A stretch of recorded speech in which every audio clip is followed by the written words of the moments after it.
সাধারণ একটা যাত্রা। আজ লঞ্চটা অনেক বড়, 4 তলা পর্যন্ত মানুষ উঠছে। সবাই খুশি মনে যাত্রা শুরু করছে। কেউ বুঝতেও পারছে না সামনে কি অপেক্ষা করছে। দেখো লঞ্চটা কত সুন্দর, 4 তলা। উপরে উঠলে পুরো নদী দেখা যায়। আজ যাত্রাটা অনেক ভালো হবে মনে হচ্ছে। কিন্তু ভেতরে কিছু ভুল হচ্ছিল। এই লঞ্চটা অনেক ভারী হয়ে গেছে। এত মানুষ উঠানো ঠিক হয়নি, কিন্তু এখন আর থামার উপায় নেই। উপরে দাঁড়িয়ে কত সুন্দর লাগছে। নদীটা পুরো দেখা যাচ্ছে। এমন যাত্রা বারবার করতে ইচ্ছা করে। হ্যাঁ, খুব ভালো লাগছে। আমারও খুব ভালো লাগছে। আমারও।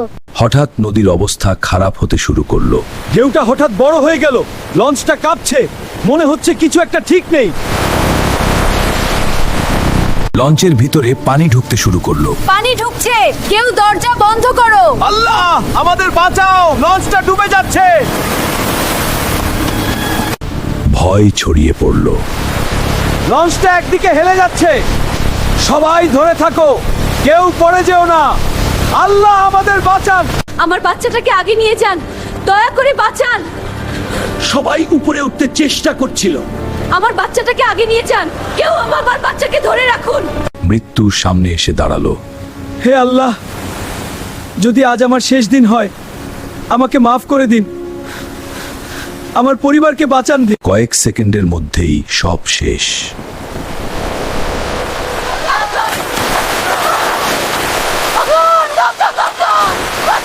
কিছু মানুষ ভেসে উঠল। এইদিকে আসো, গামছা ধরো, আমরা টেনে তুলছি, শক্ত করে ধরো। অনেকেই তাদের আপনজন হারালো। আম্মু কোথায়?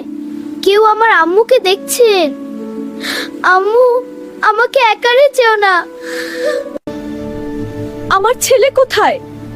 কেউ কি দেখেছেন? আল্লাহ, আমি কিভাবে এই কষ্ট সহ্য করব? উদ্ধার কাজ শুরু হলো। আরো লোক নিচে আছে, দ্রুত খুঁজতে হবে। কেউ বেঁচে থাকলে এমনি তুলতে হবে। কিছু লাশ পাওয়া গেল। এটা আমার ভাই না, এটা হতে পারে না। আল্লাহ, কেন আমাদের সাথে এমন হলো?